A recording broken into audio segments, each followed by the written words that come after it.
Welcome to Field Notes Transformation. I'm Tara Marino.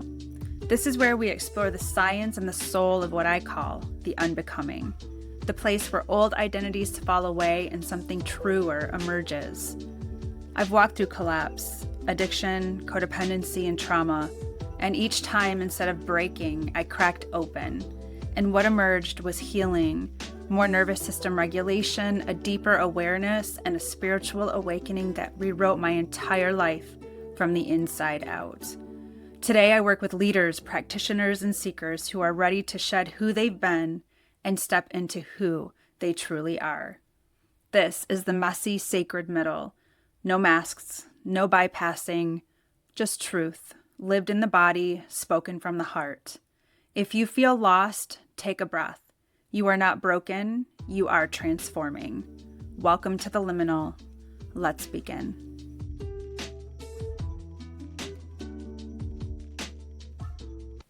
Michelle Ryder is a community advocate with a deep passion for the recovery community.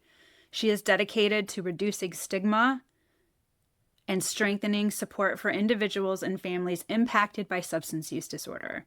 Michelle serves as a trustee on the Grand Blanc Township Board and is a member of the Genesee County Opioid Steering Committee, drawing from both lived and community experience. She's committed to overdose awareness, recovery advocacy, and creating meaningful change through education and connection. Michelle is the interim executive director of the Recovery Alliance Project. After battling an opioid addiction, surviving an overdose, and losing custody of her children, and navigating a family court system that often saw her as a diagnosis instead of a person, Michelle fought her way back and rebuilt her life. I'm really excited for this podcast. Michelle is a dear friend of mine and a colleague. So here it is. So this is an exciting podcast for me. So I have Michelle Ryder on, and Michelle and I have been working in the recovery field together for the past couple of years, and we became fast friends. So I'm excited to have her on, to have her talk about her journey through healing and recovery. And as we do go through those ruptures that happen within our life that are actually gifts for us to be able to move into the next phase of our lives, which is, it's about growth, right? So Michelle, tell me about that time in your life that you knew you had to make a change. You were like, I can't keep living like this. It's time to change. It's time to move forward. So hello, it's good to see you on screen. Yeah.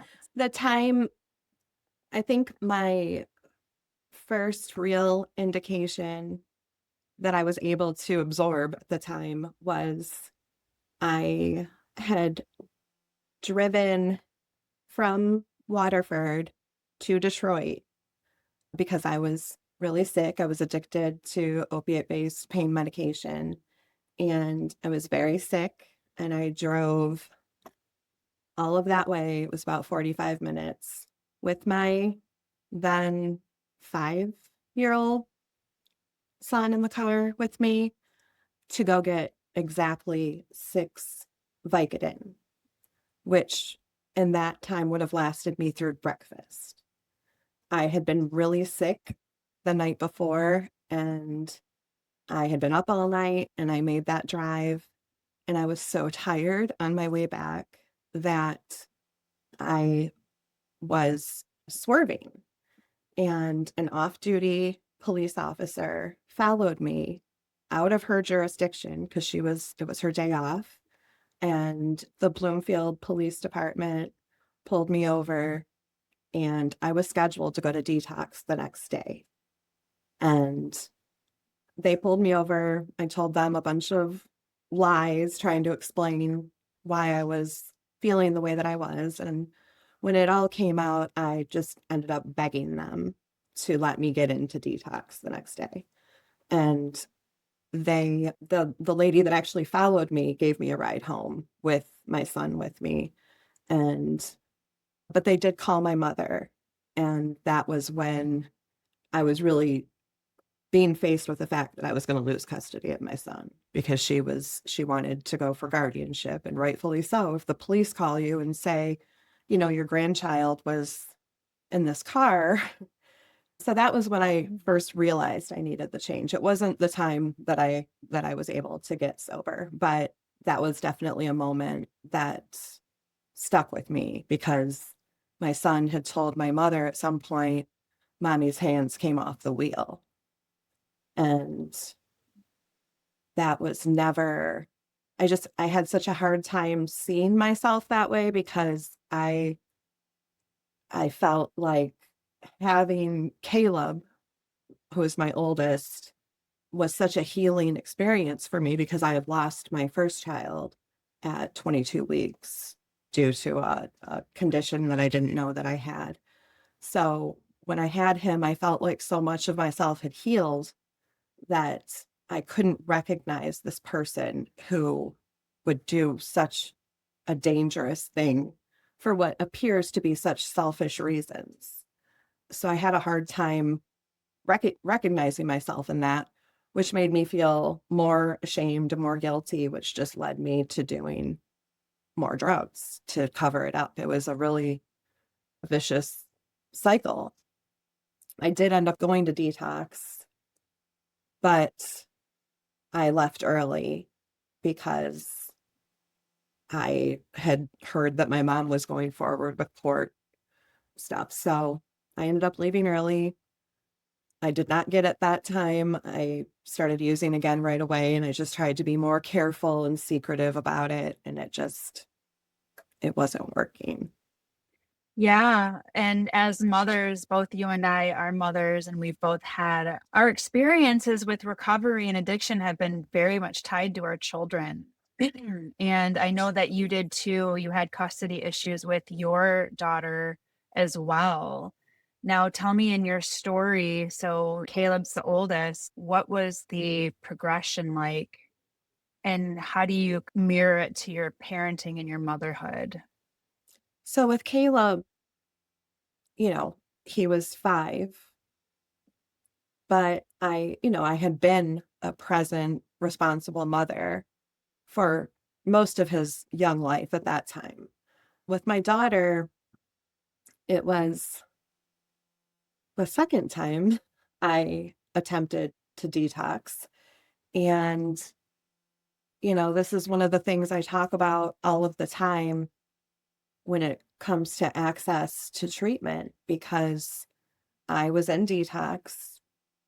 I finished the medical detox where I was physically okay to start treatment, and I could not get into treatment for 2 weeks after having been detoxed. So at that time, my son was already with my mother.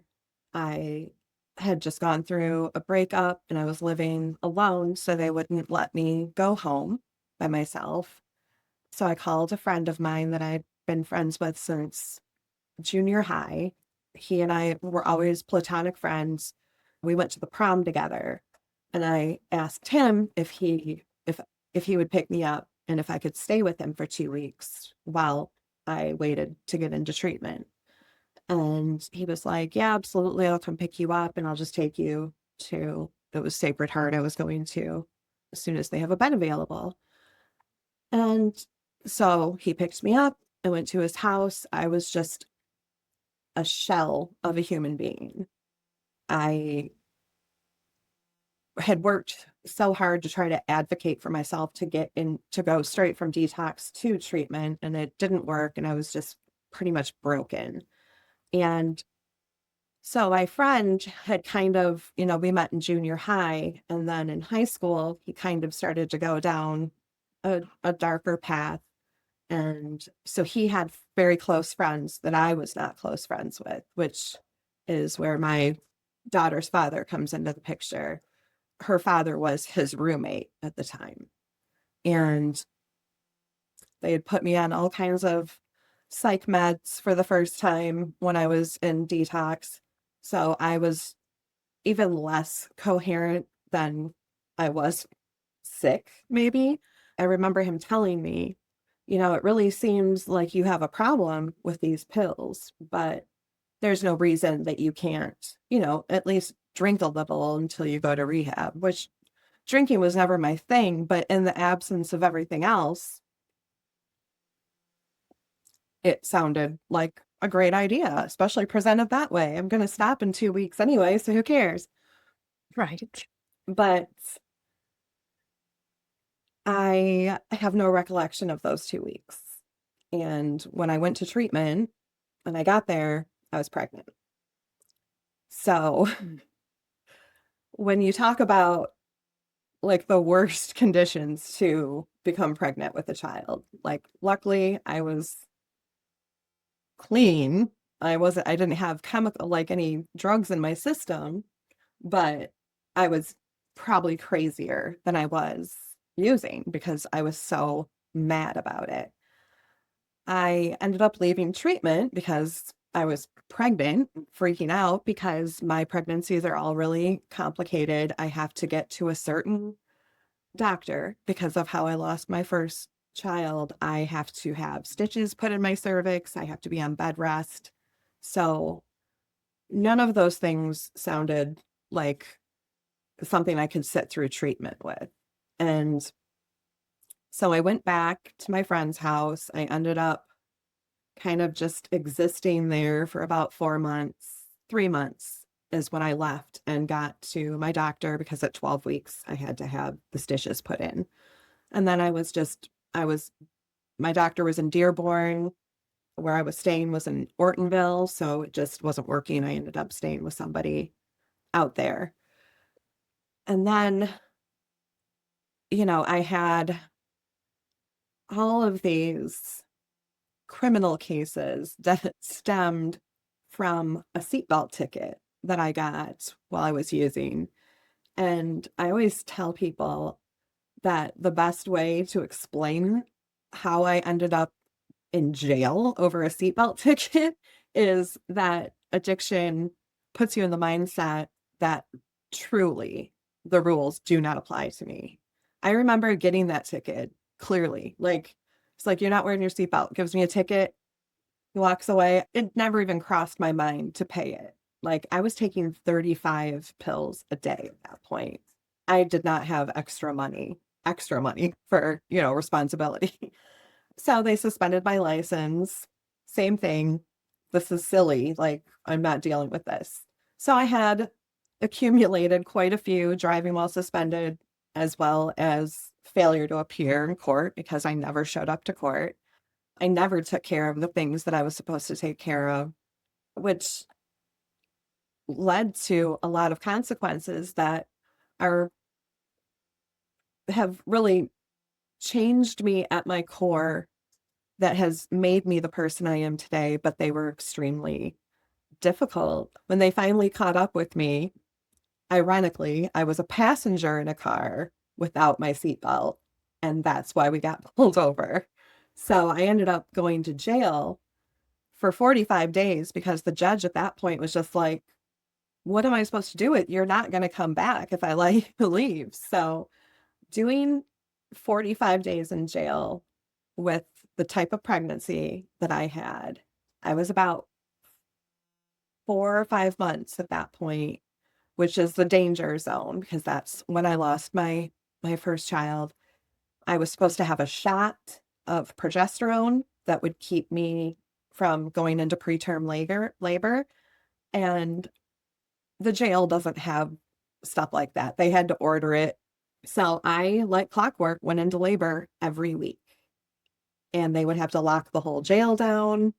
They would shackle me to a wheelchair, take me out to the deputy's car, get to the hospital, shackle me to another wheelchair, shackle me to a bed while I'm getting a pelvic exam with two deputies that I'm being charged $25 an hour for, standing down where the doctor literally had to say, y'all need to like go stand by her head or something.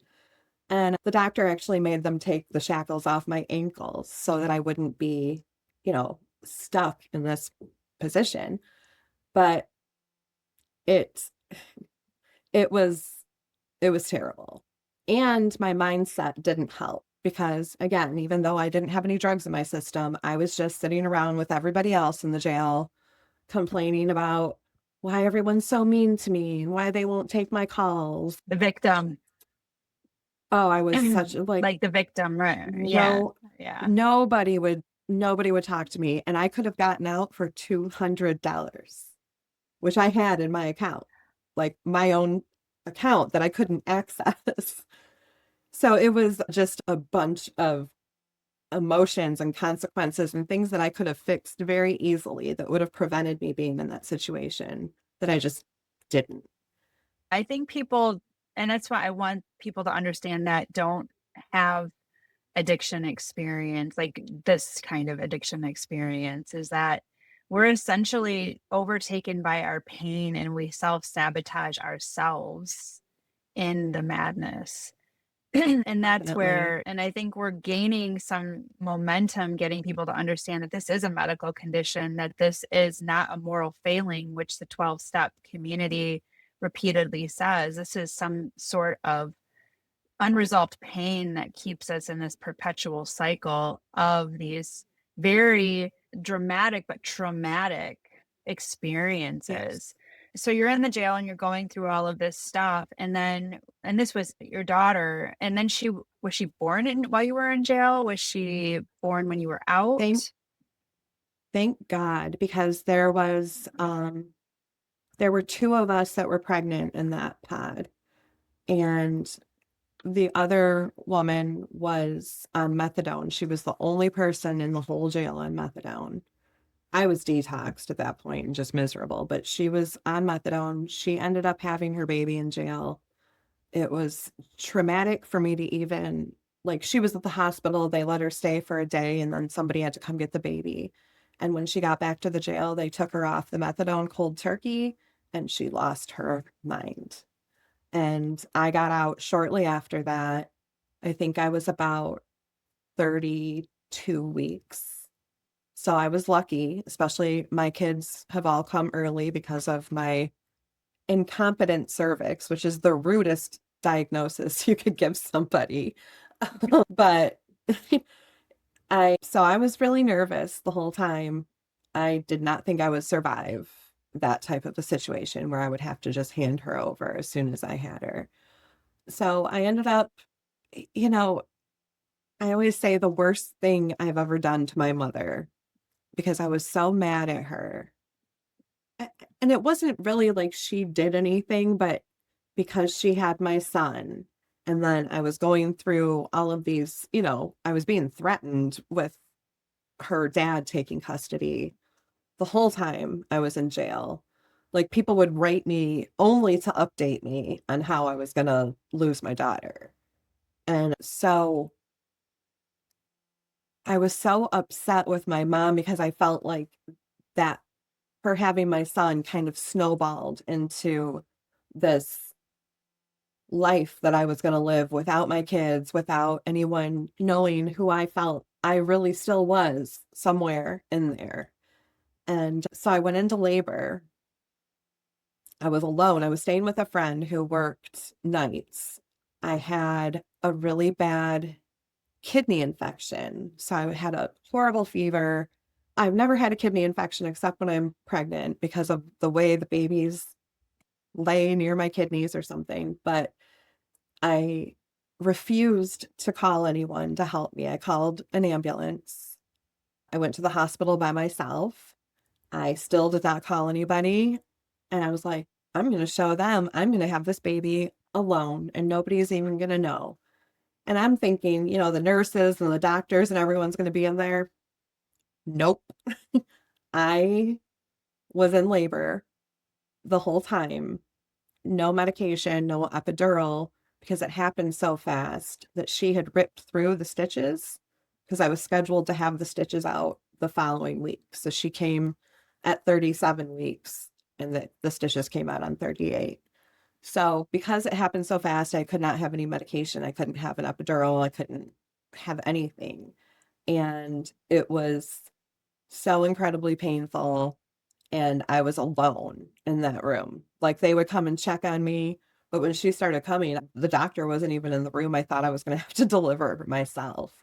And my mom didn't know until the next day that I had had her. And to this day, she has a hard time remembering her birthday because in her mind, her birthday Mm. is June 23rd, But in her mind, it was the 24th. So 14 years later, like, no, mom, it's the 23rd. But it just, I can't imagine how that must have felt for her.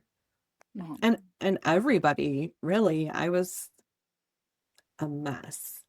But So let me interject for a second. So you have your daughter, and when do you start to that you really, this is time that you have to change? We had talked about it, and you mentioned your affinity for music and how music had gotten you through some really tough time. The same, right?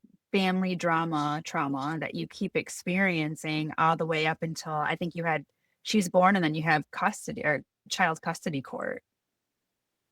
yeah, she was born, and they immediately opened a CPS report or a CPS case because I didn't have custody of my son. So it was automatic.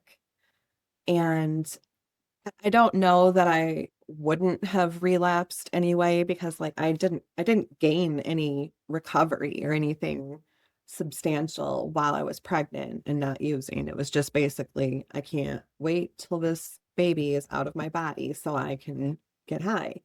And the CPS case actually escalated that, even though I knew that obviously this is a CPS case, they're going to be drug testing me. And knowing all of that, I still did just went back because that's the only way I knew how to cope. So once things escalated from there, because I had been not using for a while, I started back not too far behind from where I left off. I had to turn her over to her dad because at that point, meeting with CPS, they didn't take her, but they said that they would if I didn't voluntarily hand her over to her dad and get into treatment. So I was still, not fully wanting to not use anymore, but I knew that I had to.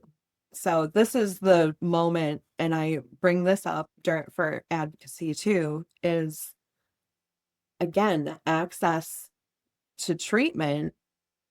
I spent the whole day that day making phone calls. I called 7, 8 places, and all of them told me, we don't have room for you. We don't know when we can get you in. And as you well know, like, nobody likes rejection anyway. But when you are hanging by a literal thread and you hear someone tell you they're not going to help you, and no, no, no, no, no, 7, 8 times, that's the day that I overdosed. And it was, I don't remember much about that day, but I do remember the hopelessness I felt, where I don't know how many pills I took. I assume it was a lot. Nobody knew actually, this might be the worst thing I ever did to my mother. Nobody knew where I was. I was staying with this guy who bought me pills, and that was the extent of our relationship. He liked me better high, and I liked to be high. So it worked out great. But he, so I had overdosed. I had one friend who knew where he lived.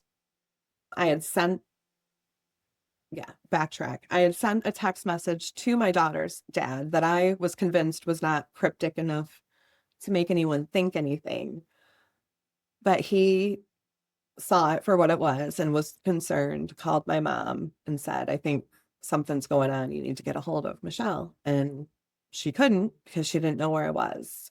She got in touch with a friend who knew who I was with, did not know his address, trying to get an ambulance to me. And he would not give his address to them.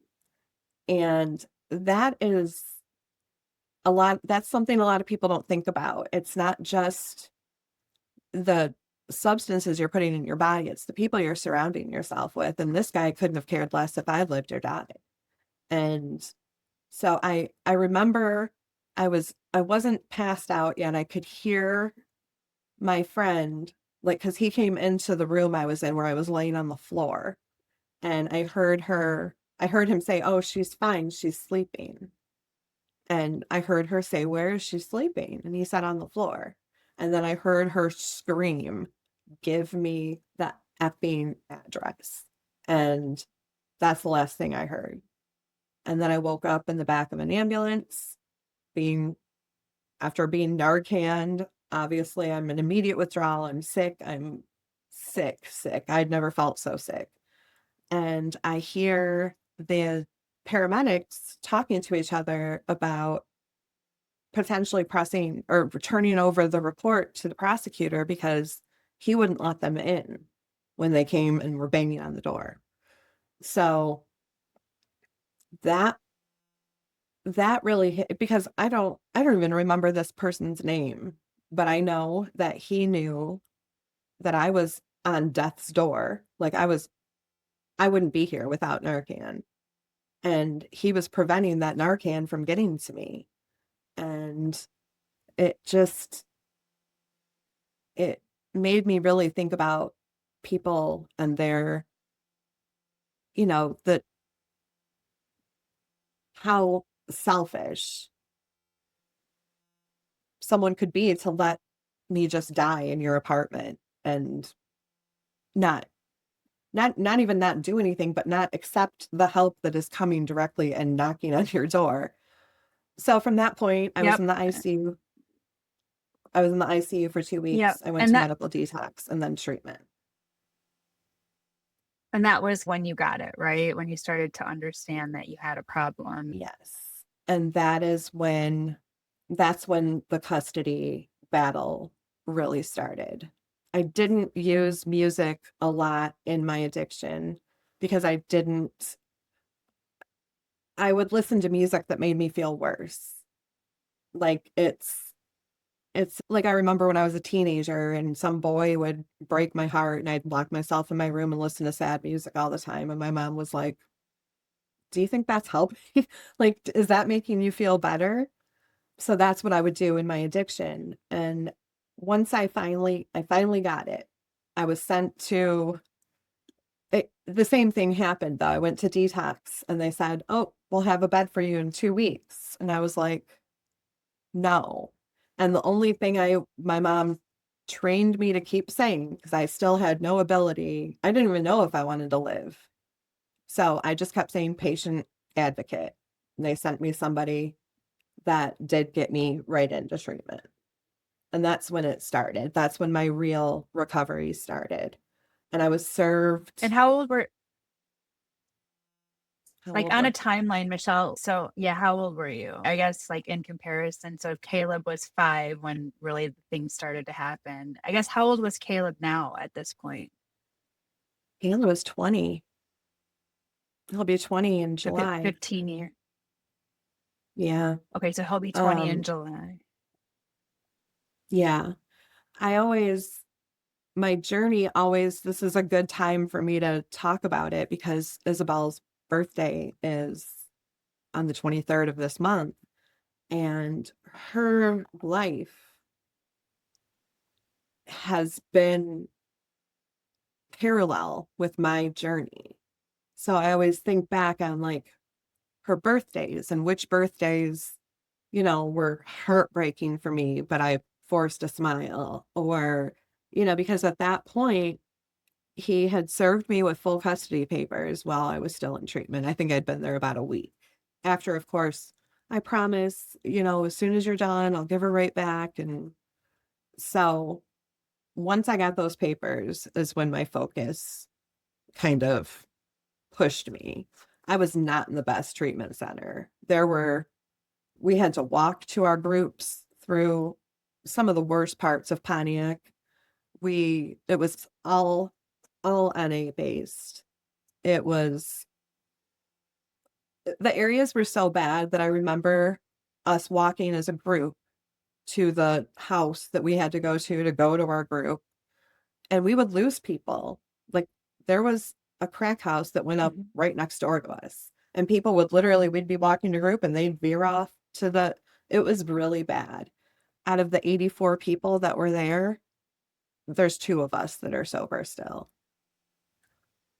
Wow. And that, yeah, that is the harsh reality of what we go through, is that there are people that do recover, but with the systems that we still have in place, it makes it incredibly difficult. I think we are gaining momentum, but we still have a lot of work to do. So you were saying about your child, the full custody. So I too had custody, family court, and I'll just say family court is one of the darkest, most just loss of dignity for every shred of the family. It is, and what I experienced too was so wrong on so many levels, to the point, and let me just, for that, an attorney later in life told me, mentioned the child custody uh, that we went through, and said that would never happen today. And how they treated you in that case was so wrong. And to the point that the judge actually apologized to me for how he treated me, because he had no knowledge of addiction. He had no, although his father was doing it, he had no compassion for people with addiction and did not understand. So did you experience similar kind of like things, like when you were going through this child custody battle? I always tell people that I was left for dead, and still the trauma of that custody case is the worst I've ever experienced. I'd rather go back to jail for 45 days and be shackled to wheelchairs and beds and cars and all of that than have to live through what I went through in that court system. And it all began, I actually left treatment one day early so that I could get I had a little apartment. It was like the size of a Cracker Jack box, but it was mine. And I had everything set up for her to be there. And the CPS lady had tipped her dad off that I was leaving early to get this stuff taken care of. And he filed an emergency hearing. So I showed up at that emergency hearing, drug free, but terrified. Like all of that focus had kind of left. I mean, I was still focused, but I was panicked. And, but I still never believed that they would give him custody because he was using. I mean, it was marijuana, but there was no Yeah. program at that time. It wasn't legal, and I was completely clean. So as nervous as I was, I'm like, this isn't going to happen. They're not going to give him, custody, knowing that he met his child at a CPS office. Like he didn't even know when she was born. He didn't know her name, anything. So, Yep. but they didn't. At our first hearing, they gave him full custody. They gave me a visitation schedule that was supervised for 7 hours on a Sunday a week. And I lost it in the courtroom, Yes. melted down. I just cried, and I wasn't composed. I wasn't strategic. I was not thinking about, appearances. I was someone who just had their whole life ripped from them. So it was it was horrible. But the side Mhm. effect of that is from that day forward, nobody in that system saw me as anything other than an addict, someone who chose drugs over their child, and all of the things that people who don't relate to that think. And I probably thought the same things too before I had experienced it. But I wasn't a human anymore. I was just a drug addict trying to, you know, drip my dysfunction all over my children. And Yep. it was Yep. like, instead of these emotions being an example of how much I loved her and how afraid I was and how I was willing to do anything, they became evidence against me. Yep. It made it really Yeah. easy for his lawyers. Yeah. Our cases are very similar in terms of the manipulation on behalf of not only the system, but the person that is trying to get custody. And my daughter's father too used, but the same thing. When I was in treatment, filed for permanent custody because he had temporary custody. And it was like the level of, like I said, manipulation is so wild because it should be, how do we keep the mother and the child together, which I think is starting to happen more, but we still, like I said, we still have a long way to go. So I do too remember going into that courtroom and the judgment, they actually had stolen journals of mine.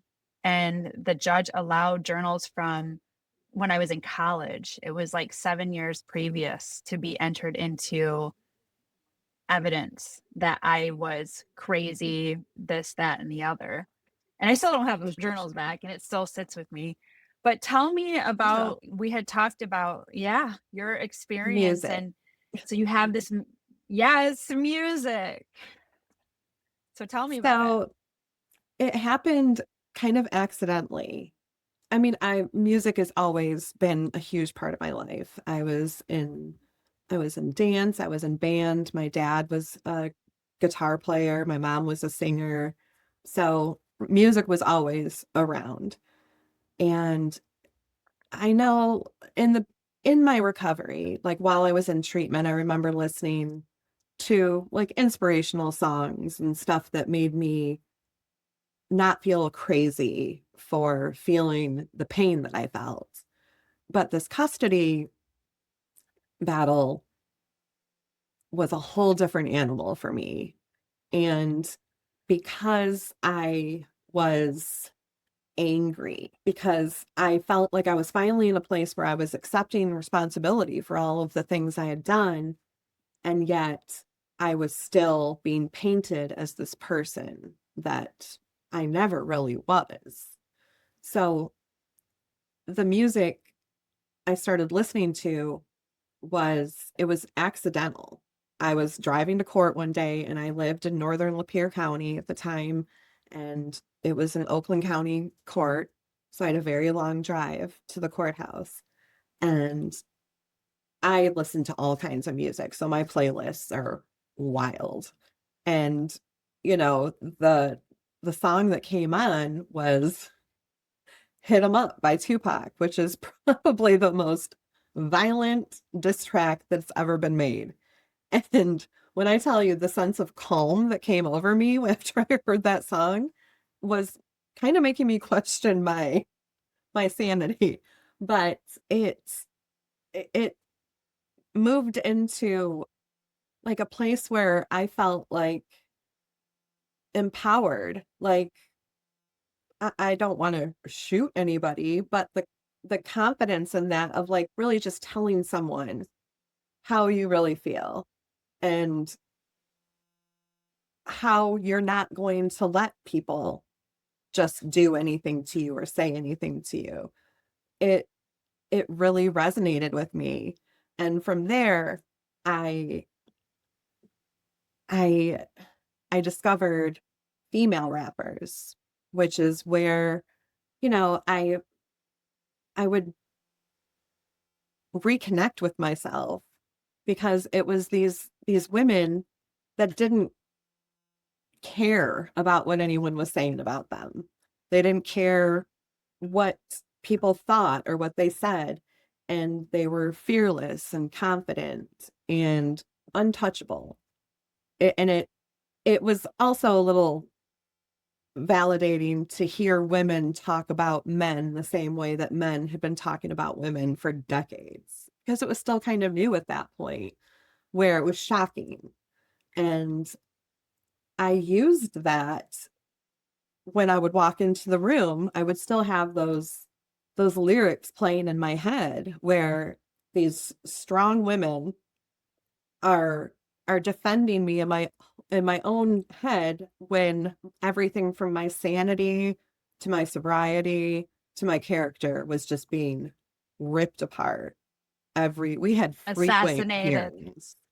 Yes, Yes. and anything I did would just reinforce those beliefs. So Yep. I knew that once I was already labeled as the addict and I had to stay calm and show them that I had the ability to regulate my emotions. So it was like I would listen to this music on the way to court as a way to prepare for battle because it was the fight of my life. I learned that you don't have to crumble just because someone tells a lie about you. I it was like the lyrics are there, but it's telling me you're powerful, you're worthy, you you are untouchable. Like, who are these people to say this about you when the whole way here I was just rap battling you and you lost. So I would take that into the courtroom with me, and it kept me composed, and they started to notice. It still took me a very long time to really show them what I was dealing with. But what eventually ended up happening was I learned to stay so calm that he lost his entire shit at the last hearing we were at and threw papers on the referee's desk and just was yelling and crying. And I was just sitting there like songs going in my head, like, look at this guy. Like, this is everything that Nicki Minaj told me on the way here. Like, that's how he's Yes. behaving. And then the judge said, "What's going on with you?" to him because he was shocked.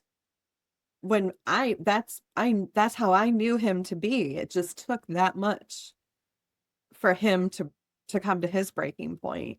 And it was so validating because he said, "Look at you just threw papers on my desk. Do you want me to refer this to the judge and you can try that with him and see, how that goes?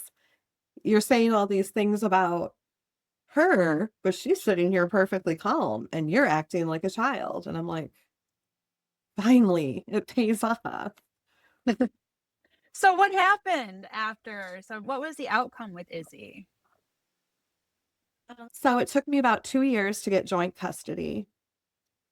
And we've had that it's been like that ever since. We still have joint custody, but she is with me full time.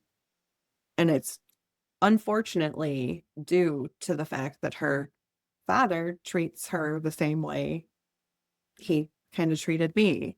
Except in this case, he does love her. He loves her more than anything, but he is not equipped to be a parent and not to, it's the shaming of He her if she he gets needs a reco C. Right. He needs Yep. recovery. He needs a lot of help. He needs recovery. He needs, yeah. He is a good person somewhere. Somewhere, yes, we know. Yeah. It's good though because she has the opportunity now to look at reality and what that is. And I think that's how we heal, and life is tough, and these guys, these men won't have an opportunity. They're either going to drink themselves into an oblivion, or they're going to drive everybody out of their lives because they're not doing the work on themselves. And that's the beauty of what we went through, is it was an opportunity for us to find that woman that we knew that we were, and to bring her out, and to peel back the layers of what we're not. And I love what you said about the music and about these strong, powerful women, is that we are in a space where we are still dealing with this patriarchal mindset of women. It's getting better. I do believe that, but that we're still fighting.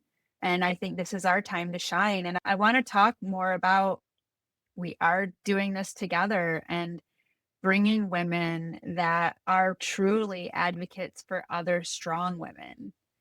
And so through this recovery journey and what you and I have experienced with losing custody of our daughters and having our relationships with our mothers, this is very much a feminine movement of recovery too.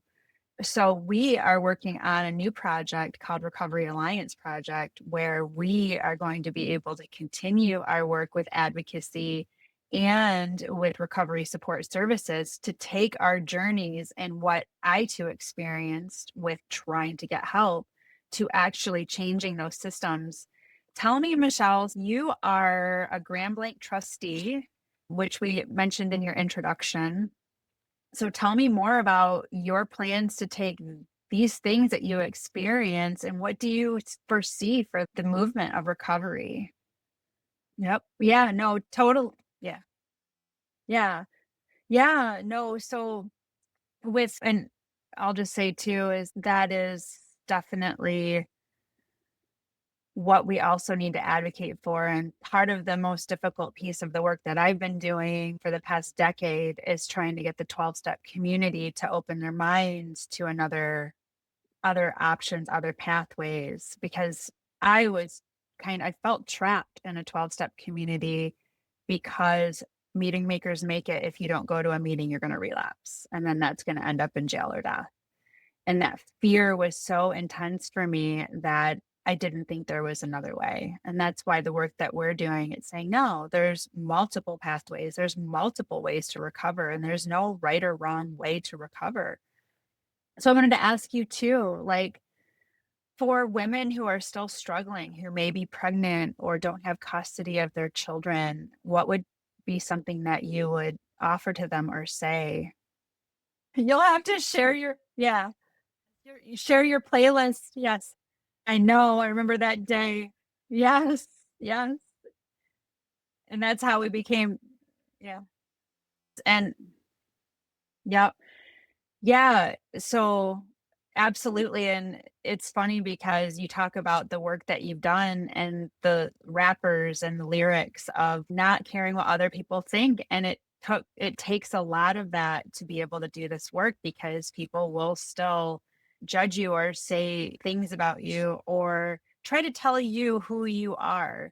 And that's what drives me nuts about, like, just people in general. It's not even the recovery field. It's like people trying to tell you, "Oh, you're this or you're that." And it's like the stronger you become internally, the more, just like you said, you're unshakable. No, that's not who I am. And you obviously are projecting and have a problem.